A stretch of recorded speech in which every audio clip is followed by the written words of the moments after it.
Hi, this is Richard from Inclusive Driving, and this video is the secret guide to gears. In this video, we're going to attempt to demystify gears. A car gearbox is a mystery item enclosed in metal and hidden from view. The only interaction we have with it is by choosing a certain gear when the car is doing certain speeds. We're going to use a good old-fashioned bicycle where you can actually see the cogwheels turning to show you what is happening in a car gearbox.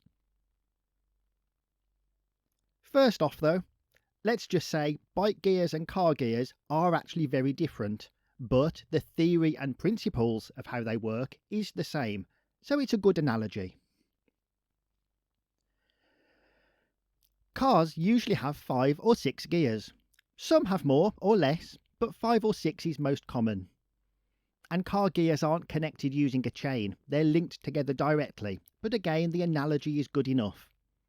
My bike has 21 gears, but for comparison we'll be using only 7 of them. And we'll swap bikes partway through the video, but this is just for convenience, as we'll be replacing the human legs with an electric drill, and I only had a suitable connector for one of my bikes.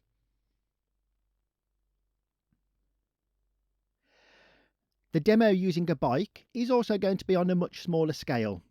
Cars typically have a top speed over 100 miles an hour. A bike generally maxes out at about 20 miles an hour because they're powered by a human instead of a petrol or diesel engine. A human's legs can't rotate at more than about 120 revolutions per minute, RPM, whereas a car engine can rev up to about 4,000 revs and more. They're most efficient around 1500 to 2500, and human legs happen to be most efficient at around 70 to 90 RPM.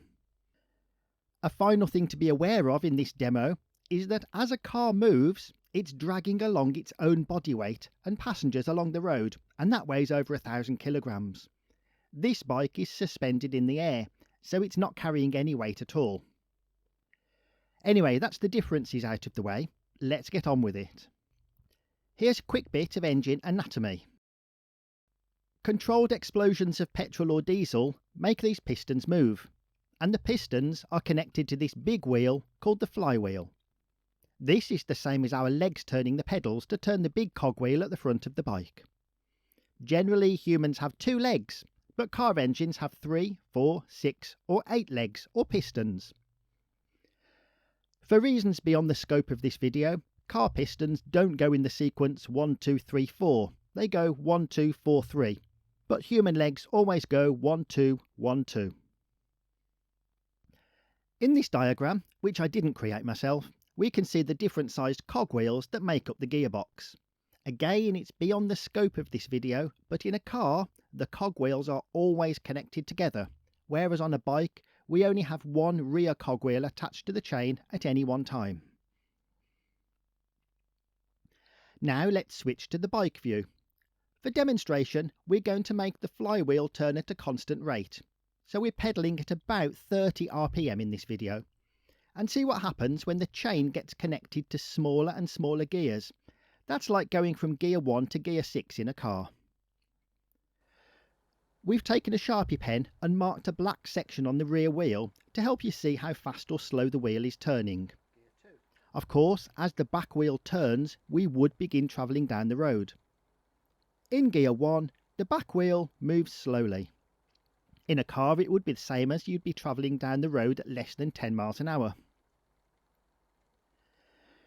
As we change through the gears, selecting smaller and smaller cogwheels, that's higher and higher gears, the back wheel turns faster and faster. We're not turning our legs any faster, we're still doing about 30 RPM, or as close as I can get it with my arms. Eventually, the back wheel spins so fast that the camera couldn't really keep up with it. Gear 6.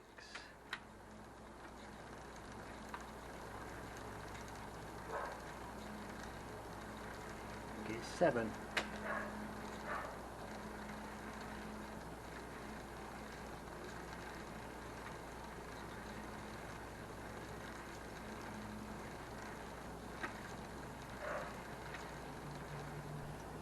So let's look at this a slightly different way. Instead of thinking in terms of how fast the back wheel is spinning, let's do a single turn of our legs, or in car terms, a single turn of the engine flywheel, and see how many times the back wheel turns at the same time.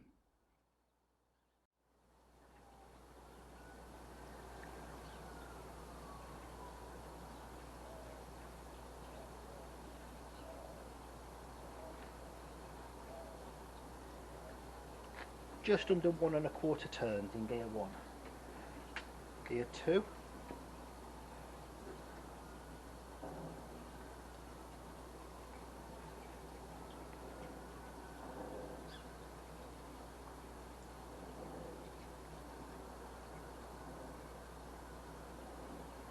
It's about 1¾ turns. 3.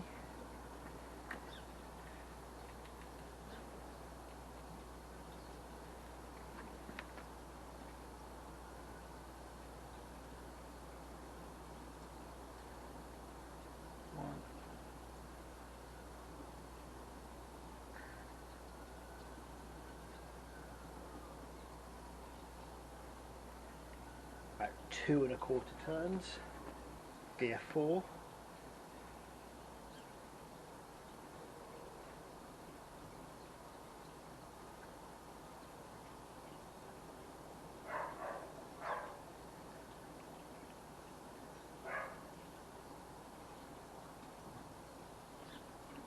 Two and a half turns. Do gear 5 again.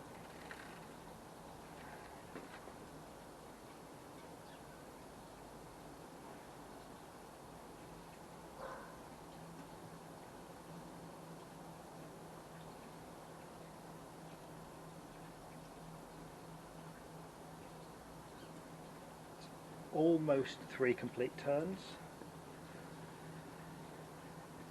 Gear 6.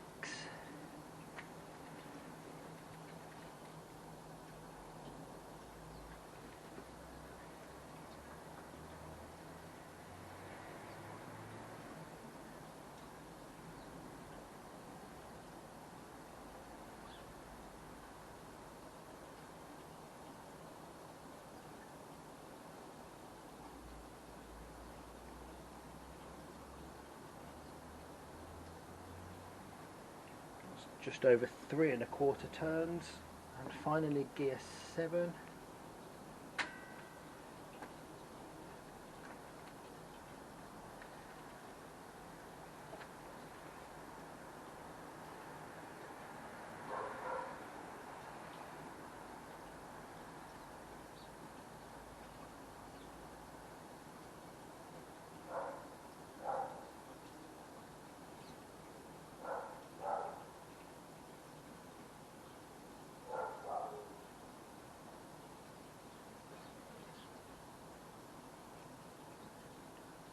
Coming up to 3¼ to 4 turns. So now comes the question, why do we need gears? Why not just have one cogwheel and turn our legs faster and faster?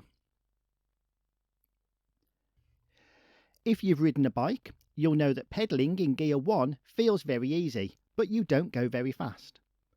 And trying to move off from stationary in gear 7 feels really tough and difficult. A car engine has the same problem.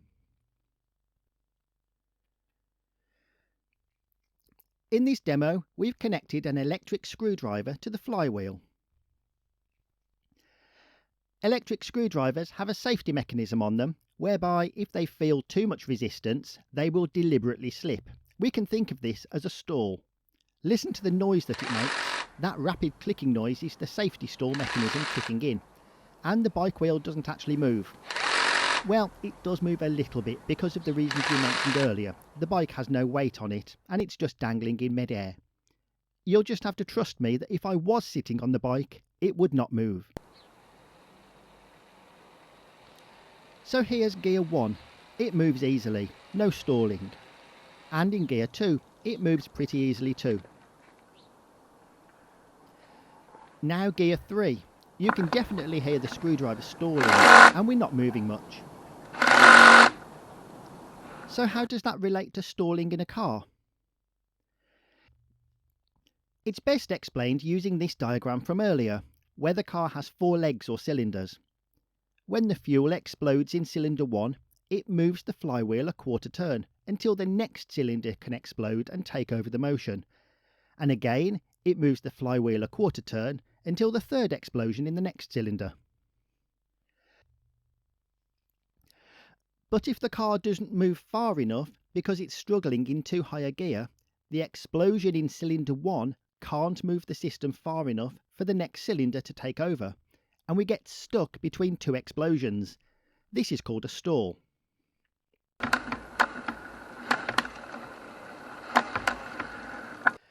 Finally, watch how we can get the bike moving in gear 1, and then once the back wheel has a bit of momentum, that is, the car's moving down the road, we can switch to a higher gear without our electric screwdriver stalling.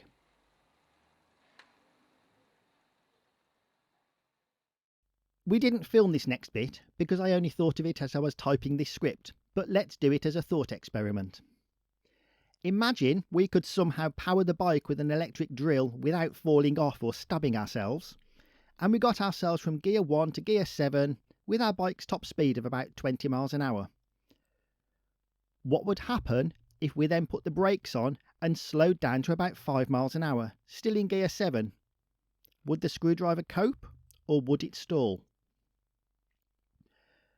What about if, instead of the brakes slowing us down, it was a steep uphill slowing us down? Would it still cope in gear 7? The answer for both of these thought experiments is that the electric screwdriver would struggle and stall, and the same would happen to a car. As we slow or start climbing a hill, we need to help the engine by changing to a lower gear so that it finds the work easier, even if that means we have to travel slower. Well, I hope that video has demystified gears for you, and we'll see you on another video very soon.